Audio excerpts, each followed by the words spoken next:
व्यक्ति नहीं है इस देश में, इस सदन में, सदन के बाहर, उस सदन में जो ये कहे कि उसने किसी जानने वाले को ना खोया हो।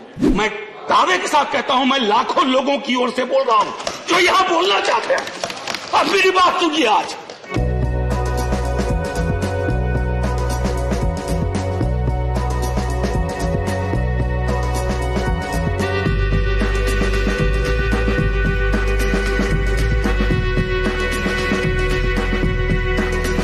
और सबसे पहले माफीनामा उन तमाम लोगों को जिनकी मौत को भी हम एक्नॉलेज नहीं कर रहे हैं, जो हम जान ही रहे हैं कि वो मारे गए। तो ये माफीनामा सर सिर्फ मेरा नहीं है। मैं इसलिए ये बात कह रहा हूं कि मई के महीने में मैंने 6 आर्टिकल लिखे। संसद चल नहीं रही थी, कहां अपनी शिकायत ले जाते, किससे कहते। मुझे भाजपा के मित्रों ने, कई साथियों ने कॉल किया, बधाई दी। मैं उनका भी एहतराम करता हूं और कहता हूं कि ये भरोसा इस सदन का है कि हम सबको एक साझा माफीनामा उन लोगों के नाम भेजना चाहिए जिनकी लाशें गंगा में तैर रही थी। किसी 2 सत्र के बीच में सर 50 लोगों की ऑबिचुअरी आज तक कभी नहीं हुई संसदीय इतिहास में। राजीव सातव की उम्र थी जाने की इस दुनिया से। रघुनाथ महापात्रा जब मिलते थे गले लगाते थे, बोलते थे जय जगन्नाथ। अचानक में वो नहीं है।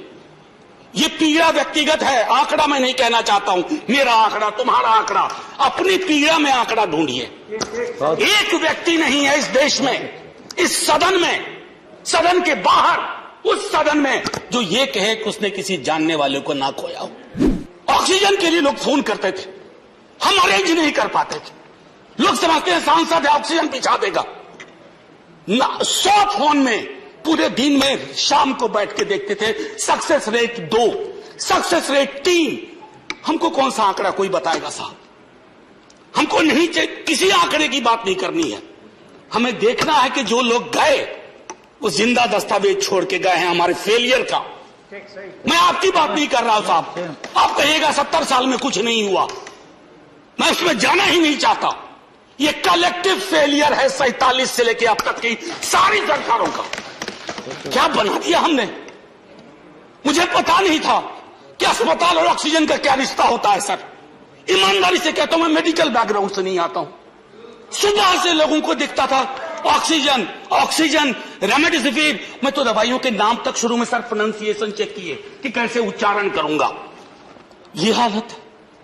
और तब हम आंकड़ों की बात कर रहे हैं, तब हम ये बात कर रहे हैं थैंक यू फलाना साहब, चिलाना साहब। सर मैं यहां से निकलता हूं, बहुत बड़ा विज्ञापन लगा हुआ है, मुफ्त वैक्सीन, मुफ्त राशन, मुफ्त इलाज।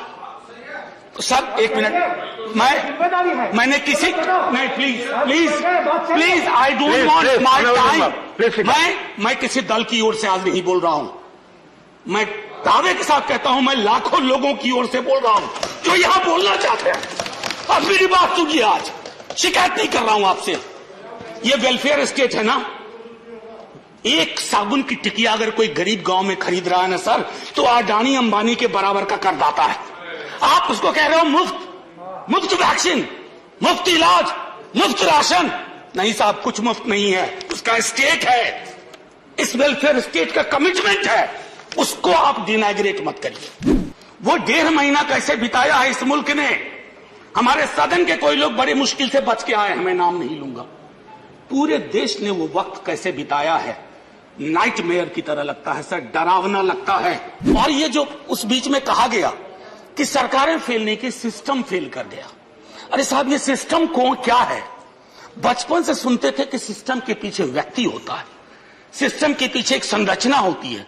अगर वो सिस्टम फेल किया है, चाहे दिल्ली में या किसी गांव की गलियों में, तो वहां की सरकारें फेल की। सिस्टम का नाम इसे मत दीजिए, क्योंकि यही वो सिस्टम बनाते हैं। आहत हूं, जगाना चाहता हूं स्वयं को भी, आपको भी, क्योंकि अगर गंगा में तैरती लाशें, सर जिंदगी में डिग्निटी चाहिए, मौत में उससे बड़ी डिग्निटी चाहिए।